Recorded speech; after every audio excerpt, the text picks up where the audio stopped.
We are going to discuss an interesting and practical subject today. This is about how to make GST payment under protest. And many of you might be aware of. Or if you go through the GST law, you'll also find that there is no such specific provision. We say is that payment can be made under protest. But there is a requirement. Sometimes what happens because of compulsion, a taxpayer might have to pay tax which he is unwilling to pay. Compulsion may be in any situation. You can think of situation something like this. Let us say GST officers visited the business premises and they are insisting to make some payment. Sometimes during investigation process also, the investigating officers insist the taxpayer to make some payment or admit some liability, which the taxpayer may not be willing to pay. In that situation, one option comes, that is it possible to make GST payment under protest? Let us think. Let us think on this and let us discuss. Let me share my screen. Just give me 1 second for that. I think screen is visible now.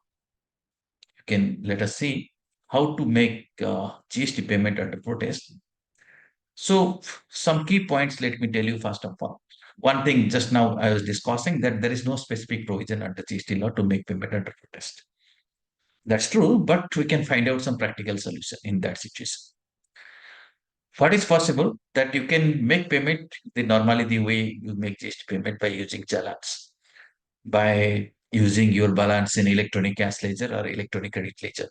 You can generate challans and pay it. When you are making this kind of payment, this comes under section 74(5) of CGST Act, where you are making a voluntary payment.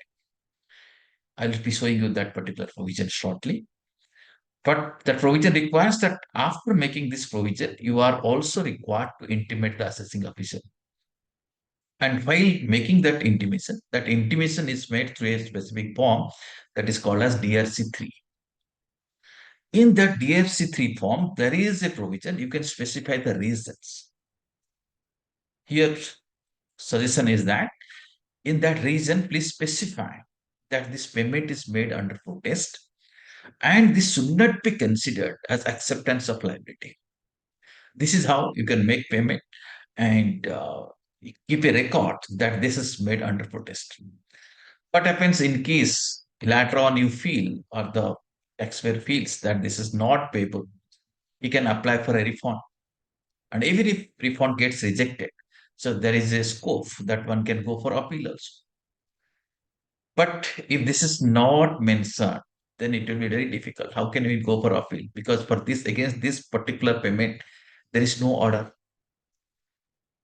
In absence of an order, one cannot go for appeal. So therefore, this is the way, these practical steps can be followed to overcome all these kind of situations. So now I'm showing you the provisions of section 75, 74(5). You can see that a person who is chargeable to tax may pay before service of notice. That means this is a kind of voluntary payment. It can pay the tax amount plus interest plus a penalty which is calculated at the rate of 15%. So voluntarily he is making all these payments. And the requirement is that he has to also inform the proper officer in writing. So that is what that this person is doing, is filing another form called as DRC3.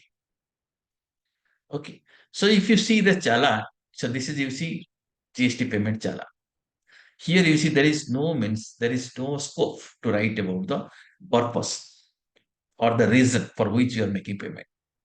You can specify how much of CGST you are paying, how much of SGST you are paying, how much of IGST you are paying, interest, penalty, fee, all these things you can fill it out and pay it.